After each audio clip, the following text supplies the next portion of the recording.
নমস্কার। খবরদার, কথা নয়। 29শে জানুয়ারি সিপিএম এর জনসভা গেছে, 9ই মার্চ বিজেপির জনসভা গেছে, 11ই মার্চ কংগ্রেসের জনসভা গিয়েছে। নির্বাচন নেই, কিন্তু তারপরেও এই ধরনের জনসভা ইদানিং কালের ভেতরে ত্রিপুরা রাজ্যে আমরা দেখিনি। কেউ দ্বিতীয় বর্ষ উদযাপন করলেন, কেউ তাদের সম্মেলন উপলক্ষে, কেউ কেন্দ্রীয় কর্মসূচি, সব মিলে একটা নতুনত্ব এবারের জনসভাকে ঘিরে এলো। কিন্তু সাধারণভাবে সাধারণ মানুষ কি পেল এই মুহূর্তে? বিরোধী জোট তো এখন নেই। বিরোধী যারা রয়েছেন তারা এই মুহূর্তে এই জনসভাগুলিকে কিভাবে কাজে লাগাবেন আমি জানি না। তবে এটা ঠিক যে এই জনসভাকে কেন্দ্র করে একটা কিন্তু আমরা ভালো জিনিস লক্ষ্য করতে পারলাম, সেটা হলো আন্তর্জাতিক বিমানবন্দরে বেশ কিছু বিমানে করে মানুষ এসেছেন যারা জনসভাকে কেন্দ্র করে। আন্তর্জাতিক বিমানবন্দরে শুধুমাত্র অন্তর্দেশীয় বিমানই যদিও নামে, কিন্তু তথাপি এটা একটা ভালো দিক। আরেকটা দিক হচ্ছে যে নির্বাচন না থাকলে তো মন্ত্রীরা আসেন না, নেতা নেত্রীরা আসেন না, কিন্তু এবার এসেছেন। সব মিলেই আমাদের এই যে পরপর 3টে জনসভা, একটা জনসভার কথা আমরা বলেছি যেহেতু জানুয়ারি মাসে চলে গিয়েছে, বাকি 2টো পরপর জনসভা, তারপরে আজকে একটি রাজনৈতিক দলের মহিলা সংগঠনের একটা রাজভবন অভিযান, তাও হয়েছে। এটাও একেবারে নয় করে খারাপ উপস্থিতি ছিল না। এই অত্যন্ত রৌদ্রতাপের ভেতরেও এটাও সার্কিট হাউসের এখানে প্রায় একটা জনসভাতেই পরিণত হয়ে গিয়েছিল। এখন কথা হচ্ছে যে এই রাজ্যের পরিস্থিতি, এই সভাগুলিকে করতে বাধ্য করা হলো। কেউ এই সভার মাধ্যমে নিজেকে ডিফেন্স করার কি চেষ্টা করলেন, কেউ নতুন প্রশ্ন আনলেন, এই প্রশ্নের জবাব কি পাওয়া গেল? এই সব নিয়েই আমরা আজকে একটু সময় চেয়েছিলাম, অল্পক্ষণের জন্য। রাজ্যের প্রখ্যাত আইনজীবী শ্রী পুরুষোত্তম রায়বর্মন আমার বাঁ দিকে বসেছেন। পুরুষোত্তমরার কাছে সরাসরি চলে যাই। একেবারে নির্বাচন না থাকলে বিরোধীদের তো খুব একটা মাঠে ময়দানে পাওয়া যায় না, কিন্তু ইদানিং কালে দেখা যাচ্ছে বেশ কিছু জনসভা হচ্ছে, মিছিল মিটিং ইত্যাদি হচ্ছে। রাজ্যের বর্তমান পরিস্থিতিকে সামনে রেখে যে প্রশ্নগুলি আসছে, বিজেপির জনসভা যে গেল 9 তারিখ, সেই প্রশ্নের কি কোনো জবাব পাওয়া গেল? বিষয়টা তো আপনি একটা লম্বা ভূমিকা দিলেন, আমি তো খেয়ে হারিয়ে ফেলছি, কোথায় শুরু করবো। আমি যেটা বলতে চাই, আপনি আপনার মতো করুন। আপনি যেটা বলতে চেয়েছেন আমার মনে হলো, প্রথমত হলো 29শে জানুয়ারি আগরতলা শহরের জনসভা ছিল। পরবর্তী সময় 9ই মার্চ বিজেপি দলের তাদের সরকারের 2 বছর পূর্তি উপলক্ষে জনসভা ছিল। এবং গতকালকে কংগ্রেস দলের তরফ থেকে সংবিধান বা বাঁচাও দিবস ওরা পালন করেছে, জনসভা ছিল। এই 3টি জনসভা ত্রিপুরার বর্তমান রাজনীতির পরিপ্রেক্ষিতে এই 3টি জনসভাকে কেন্দ্র করে পরিস্থিতি কোন জায়গায় দাঁড়ালো। প্রথমত আমি যেটা বলবো যে 29শে জানুয়ারির জনসভাটা ছিল সিপিআইএম দলের ডাকে তাদের রাজ্য সম্মেলন উপলক্ষে, এবং এই জনসভা বানচাল করার জন্য প্রথমত পুলিশ জনসভার স্থান নিয়ে টালবাহানা করেছে। নির্দিষ্ট স্থান বহু পূর্বে আবেদন করা সত্ত্বেও নির্দিষ্ট স্থানে অনুমতি মঞ্জুর করা হয়নি। পরবর্তী সময়ে অনেক টালবাহানার পর একটা নির্দিষ্ট জায়গা মিলেছে, তাও শেষ মুহূর্তে। এবং এই জনসভায় যাতে মানুষ উপস্থিত হতে না পারেন, বিভিন্নভাবে বাধা দেওয়া হয়েছে শাসক দলের তরফ থেকে। এটা আমরা জানি। আজকে ত্রিপুরাতে বিশেষত 2018-র পর থেকে বিরোধী দলের পক্ষে রাজনৈতিক কর্মসূচি পালন করা খুব কঠিন কাজ। প্রথমত জনসভাগুলো সংগঠিত করা খুব কঠিন। কেন কঠিন? কারণ ট্রেন ছাড়া যদি লোকজন বাইরে থেকে আসতে হয় তাহলে গাড়ির প্রয়োজন, কিন্তু বিরোধী দলগুলো গাড়ি পায় না। কারণ সেখানে বিভিন্ন সিন্ডিকেটগুলোকে দখল করে রেখেছে RSS বিজেপির অনুগামী লোকজন। তারা যদি কোনো গাড়ি বিরোধী দলের জনসভায় লোকজন নিয়ে আসে, তাহলে সেই গাড়ির উপর জরিমানা করে সেই গাড়িকে রাস্তায় নামতে দেয় না। সেই গাড়ি আক্রান্ত হয়, গাড়ির মালিক আক্রান্ত হয়, গাড়ির মালিকের উপর আর্থিক জরিমানা করা হয়, এক ভয়ঙ্কর কেলেঙ্কারি কাণ্ড। এবং ওই দিনের জনসভাকে বানচাল করার জন্য আগরতলার যোগেন্দ্রনগর রেল স্টেশন কিংবা আগরতলা রেল স্টেশন থেকে সমস্ত অটো সার্ভিস তুলে নেওয়া হয়েছিল। তারপরও সেই জনসভায় অভূতপূর্ব উপস্থিতি ছিল, অভূতপূর্ব জনপ্লাবন এই জনসভা হয়েছিল। সেক্ষেত্রে সেই জনসভা ছিল একটি সফল জনসভা। ওই জনসভার মধ্য দিয়ে সিপিআইএম দলের কর্মী সমর্থকরা এবং সাধারণ মানুষ তাদের দৃঢ় মানসিকতা, সমস্ত বাধা বিঘ্ন অতিক্রম করে তারা একটা দারুণ জনসভা করেছেন। এবং এই জনসভার বার্তাটা সারা রাজ্যের মানুষের কাছে গেছে। কারণ জনসভাকে বানচাল করার জন্য বিজেপি যে উগ্র প্রচেষ্টা নিয়েছে, তার বিপরীতে জনসভা এইভাবে জনঢল, এটা শাসক দলের স্নায়ুর উপর প্রচন্ড চাপ তৈরি করেছে। কারণ বিভিন্ন কারণে শাসক দল এটা বুঝতে পারছে তাদের পায়ের তলার মাটি নেই, কর্মী সমর্থকরা দূরে সরে যাচ্ছে, সাধারণ মানুষের মধ্যে তাদের প্রতি ক্ষোভ ক্রমশ তীব্র হচ্ছে। সেই কারণে ড্যামেজ কন্ট্রোল করার জন্য বিজেপি দ্বিতীয় বর্ষপূর্তি উপলক্ষে 9ই মার্চ জনসভা সংগঠিত করেছে। এখন 9ই মার্চে জনসভায় আপনিও গিয়েছিলেন, আপনার সাংবাদিক হিসেবে অভিজ্ঞতা আছে। আমি মাঠে যাইনি, কারণ মাঠে যাওয়ার প্রশ্ন নেই। কিন্তু আমি যারা জনসভার খোঁজ খবর নিয়েছি, মাঠের যে চেহারা আমি দেখেছি জনসভার আগে পরে, অন্য যারা বলছেন, এই জনসভায় কিন্তু লোক সমাগম একদম হয়নি বললেই বলা যাবে। কেন হয়নি এই বলছি, কারণ বিজেপির বন্ধু পত্রিকাগুলো কিন্তু জনসভার পরের দিন জনসভার মঞ্চের ছবি দেখিয়েছে, জনসভার ছবি দেখায়। বিজেপির যারা শাসক দলের ছবি কারণে অকারণে বাধ্য হয়ে মুখ্যমন্ত্রীর ছবি, অন্যান্যদের ছবি সামনে পেছনে পত্রিকায় সর্বত্র ছাপায়, তারা বিজেপি দল 2 বছর পূর্তি উপলক্ষে আস্থা বলে স্বামী বিবেকানন্দ ময়দানে জনসভা করলো। জনসভার যে আসল জিনিস, যে কারা লোক সমাগম, সেই ছবি দেখানো না, মঞ্চের ছবি দেখানো। এতেই স্পষ্ট জনসভাটা কিন্তু কার্যত ফ্লপ করছে বললে কিন্তু ভুল বলা হবে না। এবং এই জনসভা যারা এসেছেন তারা অনেকেই, শতকরা 70% লোক এসেছেন বাধ্য হয়ে, চাপে পড়ে। কারণ কি, আমি জানি বর্ডার, গোলচক্কর, বিভিন্ন জায়গায় বাজারগুলোকে সকাল 9টার মধ্যে বন্ধ করে দেওয়া হয়েছে, বাজারে হুলিয়া দিয়ে দেওয়া হয়েছে, যেতেই হবে। বিভিন্ন স্বসহায়ক দল, বিভিন্ন প্রকল্প কর্মীরা, রেগা, আপনার মিড ডে মিল, তারপর আপনার অঙ্গনওয়াড়ি কর্মী, বিভিন্ন প্রকল্প কর্মীরা যারা আছে, বিভিন্ন স্বসহায়ক দল, তাদের উপর হুলিয়া জারি করেছে, যেতে হবে, বেনিফিশিয়ারিরা যেতে হবে।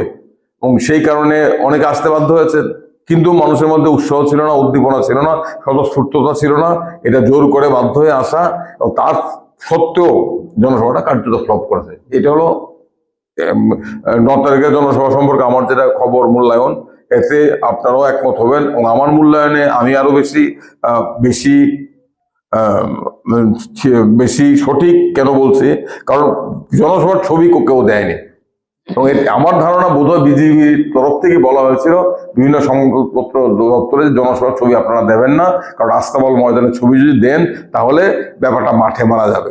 সেই কারণে মঞ্চের ছবি, এটা একটা দিক গেল। কংগ্রেস দল কালকে আপনার ওরিয়েন্ট চৌমুহনীতে 3 দিক 4 দিকে জুড়ে মিটিং করেছে সংবিধান বাঁচাও দিবস। কিন্তু সেখানে জনসমাগম একদম বিশেষভাবে উল্লেখযোগ্য তা কিন্তু হয়নি। কেন হয়নি, আমি কংগ্রেস দলের কর্মী সমর্থকদের সাথে যোগাযোগ আমার আছে, কথাবার্তা হয়েছে। একজন আজকেই বললেন, নামটা বলছি না আমি, সদর উত্তরাঞ্চলে কংগ্রেস দলের ঘনিষ্ঠ একদম নেতাই, অনেকদিনের পুরনো নেতা, উনিও এসছিলেন। দাদা, আমি বললাম কি ব্যাপার? দাদা, আমরা তো গাড়িই পাই না, লোক যে আনলো কি করে আনলো? আমরা 10টা গাড়ি ঠিক করেছিলাম, প্রত্যেকটা গাড়ির মালিক আগের দিন জানিয়ে দিয়েছে আমাদের উপর চাপ এসেছে, আমরা গাড়ি দিতে পারবো। এটা শুধু আমার সদর উত্তরাঞ্চলের কথা না, এটা সারা রাজ্যের কথা। গাড়ি পাওয়াই যায় না, গাড়ি পাওয়া খুব কঠিন। সেই কারণে আমাদের জমায়েত ক্ষমতা থাকলো, যেটা ছিল সেটা হয়নি। এই হচ্ছে 3টি জনসভা সম্পর্কে আমার যেটা বক্তব্য। একটা বিষয় স্পষ্ট, ওই 3টি জনসভা দেখে, মাটি কিন্তু তৈরি, মানুষ বিজেপি RSS এর এই অপশাসন কুশাসন কিংবা দুঃশাসন থেকে মুক্তি পেতে চাইছেন। তারই প্রতিশ্রুতি, তারই প্রতিফলন 29 জানুয়ারি CPIM এর ডাকে এত বড় জনপ্লাবন। CPIM নেতারাও বোধহয় এতটা ধারণা করতে পারেননি, কারণ CPIM নেতারাও বোধহয় এতটা ধারণা করতে পারেননি এত মানুষ আসবে, এত বাধা বিঘ্ন অতিক্রম করে, এত উদ্দীপনা নিয়ে, এত মেজাজ দিয়ে। এটা কিন্তু ওদেরও ধারণার বাইরে ছিল বলে আমার মনে হয়, জানি না, আমার ভুল হতে পারে। এবং বিজেপি জনসভা কার্যত ফ্লপ করেছে। কংগ্রেসের জনসভা আরো ভালো হতে পারতো যদি বাধা বিঘ্ন না থাকতো। এতে একটা বিষয় স্পষ্ট যে মানুষ শক্তিশালী বিরোধী পক্ষ চাইছেন, মানুষ আন্দোলন চাইছেন, মানুষ প্রতিবাদে রাস্তায় নামতে প্রস্তুত যদি মানুষকে নেতৃত্ব দেওয়ার মতো কার্যকরী ভূমিকা আমাদের বিরোধী রাজনৈতিক দলগুলো পালন করতে পারে। পারছে কি, এই প্রশ্ন যদি রাখি, এই যে আপনি বললেন মাটি তৈরি ইত্যাদি ইত্যাদি, এই যে মাটি তৈরিটাকে তো ব্যবহার করতে হবে রাজনৈতিকভাবে। সেটা পারছে বোধ হয় বলা যাবে না, পারছে না। বিরোধী রাজনৈতিক দলগুলোর বাম CPIM মূলত কংগ্রেস আক্রমণ হচ্ছে, এটা কি একটা ধুয়ো তুললে হবে? না, আক্রমণ তো হচ্ছে ঠিকই, এটা তো আমি অস্বীকার করবো না। CPIM দলের উপর যে আক্রমণ গত বিগত 18 সন থেকে হয়েছে, এরপর ওদের দলটা টিকে আছে, তার কর্মী সমর্থকদের অবশ্যই কুর্নিশ জানাতে হয়। কিন্তু আবার একটা বামপন্থী দলকে তো এই আক্রমণগুলো মোকাবেলা করে এগিয়ে যেতে হবে। সেক্ষেত্রে CPIM দলের নেতৃত্বের তরফ থেকে যে ভূমিকাটা আমরা যারা এই অপশাসন থেকে মুক্তি চাই তারা যে ভূমিকাটা আশা করি, সেই ভূমিকাটার কিন্তু অনেক ক্ষেত্রেই ঘাটতি দেখা যাচ্ছে, এটা আমার ধারণা। আমি CPIM দলের কর্মী সমর্থক এবং নেতৃত্বের কে আমি ছোট করছি না, আমার মনে হচ্ছে একজন পর্যবেক্ষক হিসাবে তাদের আরো সক্রিয় ভূমিকা প্রয়োজন নেতৃত্বের তরফ থেকে। এখানে শুধুমাত্র বামপন্থীরাই মাঠে, CPIM দল বিভিন্ন ইস্যুতে রাস্তায় আছেন, জনসংখ্যা গুণে আমি বলছি না, কিন্তু বিভিন্ন ইস্যুতে তারা মাঠে আছেন। আজকেও যেমন মহিলারা মাঠে ছিলেন, নাম কিন্তু এছাড়াও তো বিরোধী দল আছে। এখন একটা বিরোধী দল তীব্রামথা একসময় বিরোধী দল হিসেবে ছিল, এখন সরকার পক্ষ হয়ে গিয়েছে। না, তীব্রামথা তো বিরোধী দল নয়, তারা সরকারের, এখন তো সরকারের অন্দরমহলের লোক। বিধানসভা নির্বাচন লড়েছে আবার বিরোধী দল। এখন এই জায়গায় দাঁড়িয়ে বিরোধী দলের যে ঐক্যবদ্ধ ভাবটা অনেকটাই কি ধাক্কা খেয়েছে বলে মনে, এখনো কি ধাক্কা খেয়েছে বলে মনে হয় না? উত্তরণের পথ খুঁজে বিরোধী দলের তো আমি তো যেটা দেখছি যে বিরোধী দল বিধানসভা নির্বাচনের পূর্বে তারা আসন সমঝোতা করেছে, জোট করেনি। পরবর্তী সময় তো তাদের সেই ঐক্যবদ্ধ কার্যক্রম আর দেখতে পাচ্ছি না। যদিও CPIM দলের সম্পাদক জিতেন্দ্র চৌধুরীর সাংবাদিক সম্মেলনে আমি দেখলাম, উনি বলেছেন যে বিধানসভার অভ্যন্তরে কংগ্রেসের সাথে CPIM এর কোঅর্ডিনেশন হচ্ছে, প্রয়োজন হলে বিধানসভার বাইরে হবে, ভালো কথা। কিন্তু এটা তো চোখে পড়ছে না।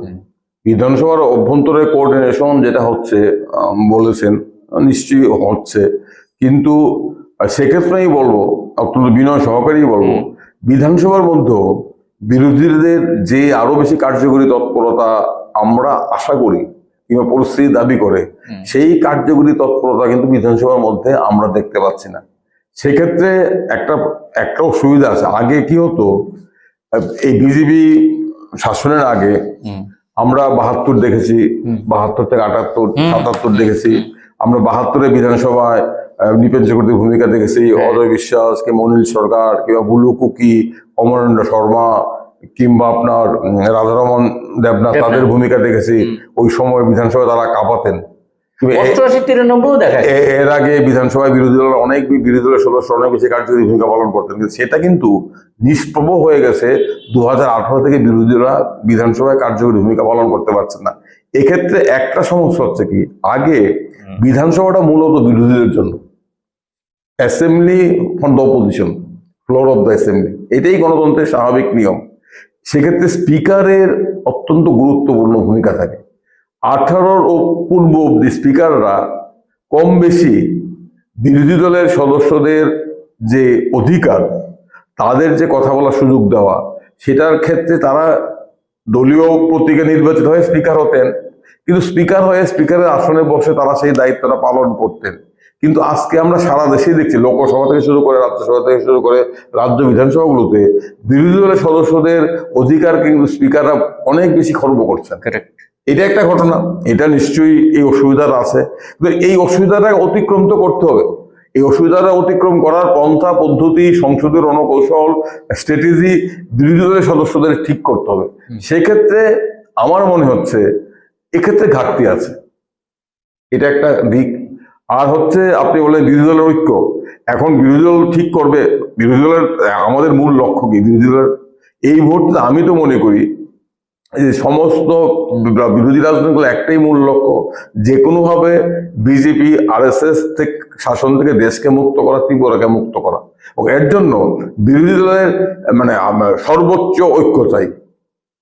এখন কোন দল আমি দুটো MLA বেশি হলো না আমার দুটো MLA কম হলো, এই সংকীর্ণ দৃষ্টিভঙ্গি নিয়ে দেখলে কিন্তু হরিয়ানার মতো অবস্থা হবে কিংবা অন্যান্য রাজ্যের মতো অবস্থা হবে। সার্বিক বিরোধী ঐক্য প্রয়োজন, নীতিগত ঐক্য অবশ্যই প্রয়োজন, কর্মসূচিগত ঐক্য প্রয়োজন, আন্দোলনের ক্ষেত্রে ঐক্য প্রয়োজন। অতীতে বিভেদ ভুলে একলব্যের মতো আমার একটাই লক্ষ্য, বিজেপি RSS এর বিরুদ্ধে সর্বোচ্চ। কারণ বিজেপি RSS এমন একটি ফেসিবাদী শক্তি, তাদের কিন্তু সাধারণ শাসক দল হিসেবে মনে করলে আমরা ইতিহাসের আর একটা বড় ভুল করব।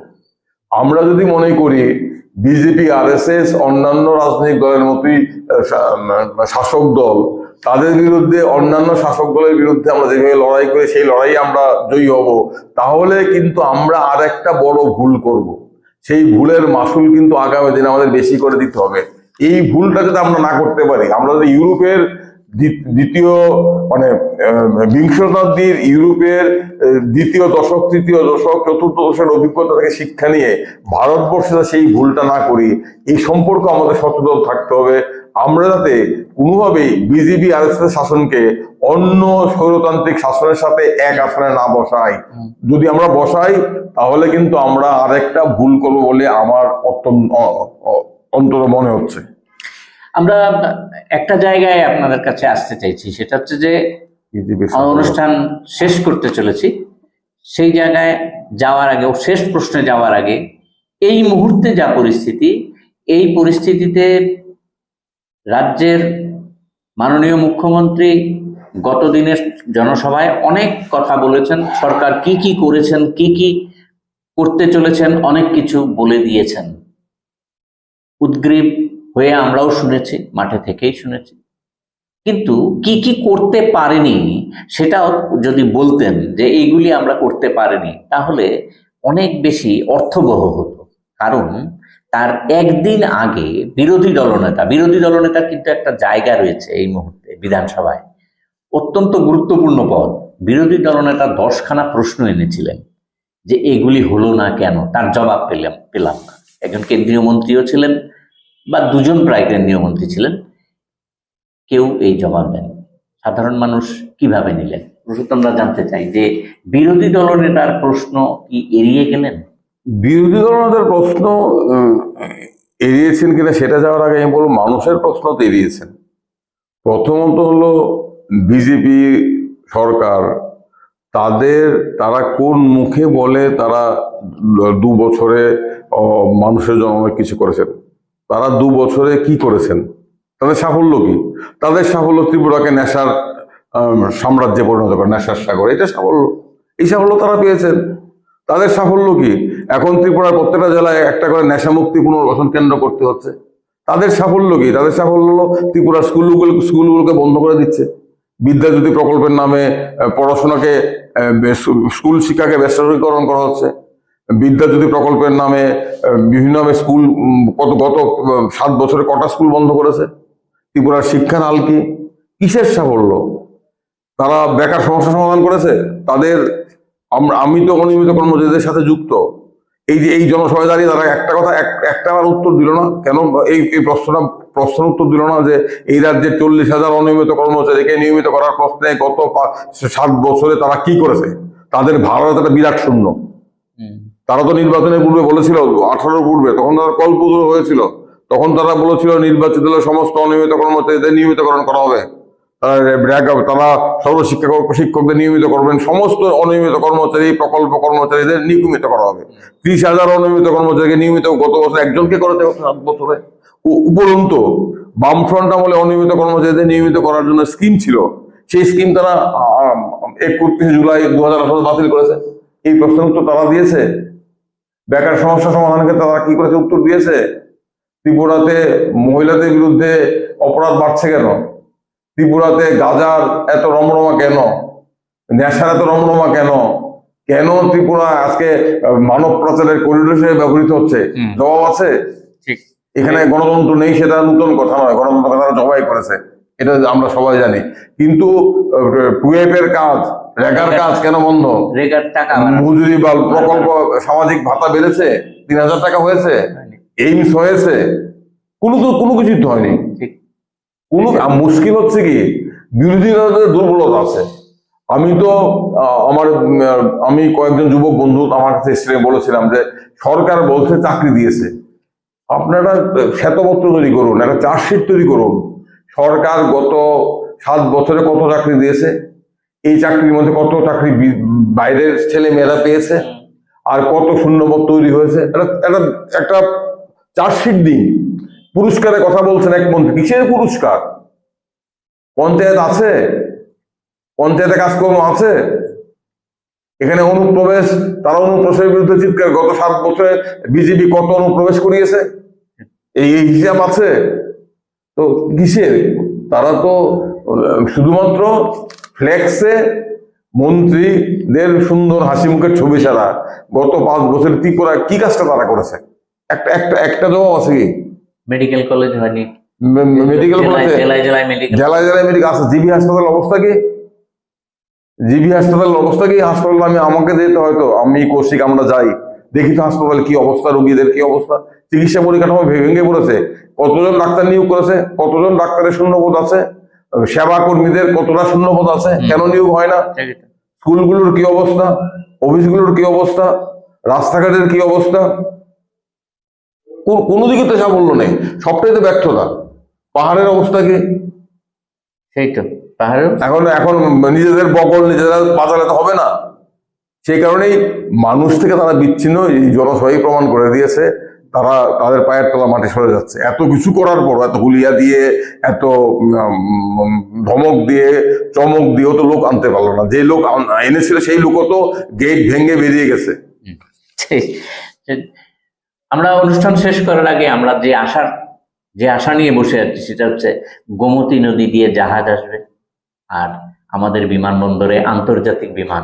এটা তো ভুল, আপনি তো ভুল বলছেন। আন্তর্জাতিক বিমানবন্দর এটা হচ্ছে আরেকটা বিজেপির জুমলা। কানা ছেলের নাম পদ্মলোচন। গত এই বিমানবন্দরে একটিও আন্তর্জাতিক ফ্লাইট নামলো না, বলা হচ্ছে আন্তর্জাতিক বিমানবন্দর। কে ওদের জবাব দেবে?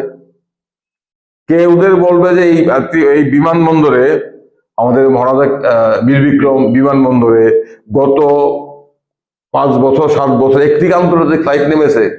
বলে দিবি আন্তর্জাতিক বিমানবন্দর। তারা তো মুখে মুখে সব বলে দিচ্ছে। মুখে মুখে মন্ত্রী বলছেন 200 পুরস্কার পেয়েছেন। কিসের পুরস্কার? কেন পুরস্কার? এত দুর্নীতি আগে ছিল? আমি তো 18 আগে ত্রিপুরাতে সবাই আছেন, আমি তো আগে শুনিনি যে ডিএমরা ঘুষ খাচ্ছেন, ডিএমরা পার্সেন্টেজ সুদ দেন। এখন তো যে কোনো মানুষকে জিজ্ঞেস করুন, ডিএমরা সরাসরি বলছেন, মানুষের আমাকে বলে। আমি কোনোদিন শুনি যে ডিএমরা সরাসরি কমিশন দাবি করছেন, এবং অভিযোগ তো আমার কাছে প্রচুর আসছে, এগুলো হাওয়ায় ভেসে আসছে না। সেটাই আমরা মানে দুর্নীতি নিয়ে মুখ্যমন্ত্রী কিছু, দুর্নীতি এত ব্যাপক ব্যাপক বলার মতো কোনো মুখ নেই তো, কি বলবেন? না, একটাও দুর্নীতি হয়নি এটাও বলতে পারতেন, তার মানে চুপচাপ। এটা বললে ঘোড়াও আসবে। সেই জায়গায় দাঁড়িয়ে আমরা যে জায়গায় শেষ করতে চাইছি, ওই আশার কথা। আন্তর্জাতিক বিমানবন্দর হয়েছে, একটা আন্তর্জাতিক বিমান নামেনি, যদিও আশা করছি নামবে, যে কোনো দিনই নেমে পড়তে পারে, আর গোমতী দিয়ে যে কোনো দিনই জাহাজ চলে আসতে পারে, এই আশা ব্যক্ত করে আজকে আমরা আমাদের অনুষ্ঠান শেষ করছি। সবাই ভালো থাকবেন, সুস্থ থাকবেন, সকলকে